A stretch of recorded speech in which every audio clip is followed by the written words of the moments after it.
हनुमान चालीसा। हनुमान चालीसा एक ऐसा महाकाव्य है जो वर्षों से हर श्री राम और श्री हनुमान के भक्तों के मुख से सुनाई देता है।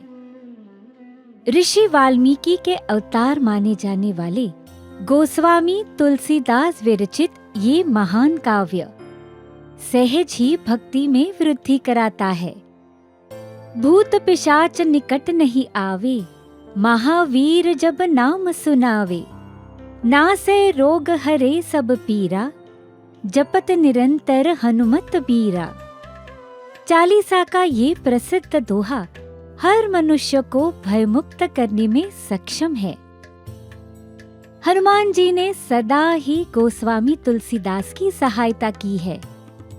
रामचरितमानस में चौपाई लिखने में सहायता करने से लेकर जीवन के संकटों से मुक्ति दिलाने तक हनुमान सदा ही तत्पर रहे हैं। हनुमान जी ने गोस्वामी तुलसीदास जी को एक दिन ये बताया कि चित्रकूट के घाट पर श्री राम उनके छोटे भाई लक्ष्मण के साथ रोज आते हैं। ये सुनकर तुलसीदास जी दर्शन के लिए उत्सुक हो गए। दूसरे दिन श्री राम की प्रतीक्षा करते हुए तुलसीदास अधीर हो रहे थे। तभी उन्हें दो दिव्य राजकुमार दिखे। उनके रूप से तुलसीदास मंत्रमुग्ध हो गए। पर तुरंत ही उन्होंने सोचा कि अगर वे इसी तरह उन राजकुमारों को निहारते रहे तो कहीं श्री राम आकर चले न जाए। कुछ देर बाद हनुमान जी ने उन्हें पूछा कि क्या उन्होंने राजकुमार के रूप में आए हुए श्री राम के दर्शन किए। ये सुनकर तुलसीदास जी रो पड़े और अपने भाग्य को कोसते गए। हनुमान जी ने उन्हें शांत कराकर कल श्री राम फिर आने का आश्वासन दिया। दूसरे दिन चित्रकूट के घाट पर तुलसीदास चंदन घिस रहे थे। तब श्री राम एक बालक के रूप में वहां प्रकट हुए।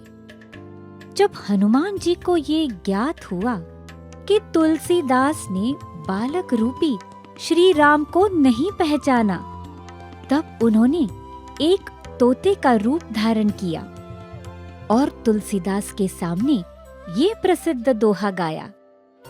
चित्रकूट के घाट पे भई संतन की भीड़, तुलसीदास चंदन घिसे, तिलक करे रघुवीर। ये सुनते ही तुलसीदास जी ने श्री राम को पहचान लिया और उनके अलौकिक दर्शन किए।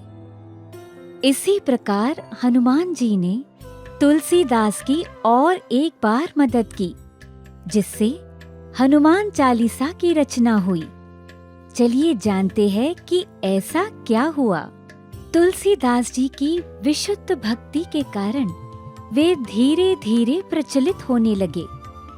उनके काव्य से और गायन से कई गांवों में उनकी ख्याति बढ़ी। सच्चे भक्त होने के कारण उनके साथ सहज ही देर सवेर चमत्कार घटते, जिससे कई लोगों को वे जादुई मनुष्य लगने लगे। एक दिन तुलसीदास के कुटी के बाहर कुछ सैनिक आए और उन्होंने उनके राजा को संदेश देते हुए बताया कि क्योंकि तुलसीदास जी जादुई है, उनके राजा उन्हें अपने दरबार में मंत्री पद देना चाहते हैं। ये सुनकर तुलसीदास ने नम्रता पूर्वक मंत्री पद को नकारा और सैनिक अपने राज्य में वापस चले गए। अपमानित होकर राजा ने तुलसीदास जी को बंदी बनाकर ले आने का आदेश दिया और सैनिक फिर से उनके कुटी के बाहर पहुंचे। क्योंकि तुलसीदास की अपने प्रभु श्री राम पर पूरी आस्था थी, वे बेझिझक सैनिकों के साथ चल पड़े।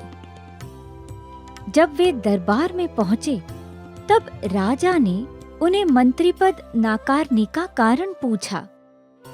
तब तुलसीदास ने उन्हें समझाया कि उनके लिए इस पूरे ब्रह्मांड के एक ही राजा है और वे है उनके प्रभु श्री राम।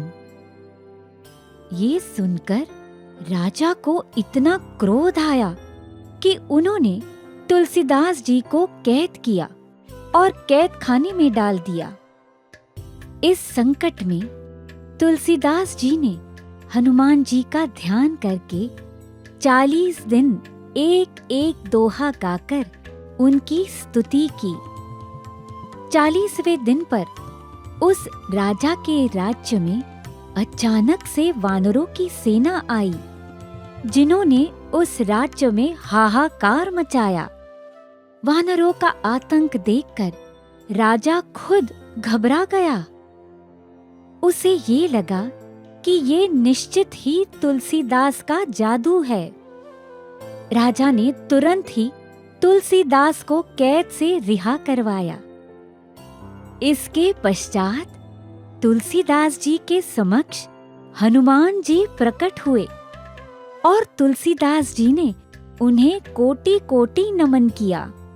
जो दोहे तुलसीदास जी ने 40 दिन तक गाए, वो दोहे आज हनुमान चालीसा के नाम से प्रसिद्ध है। इस कथन से हमें हनुमान चालीसा की दिव्यता और उसके प्रभाव का प्रमाण मिलता है।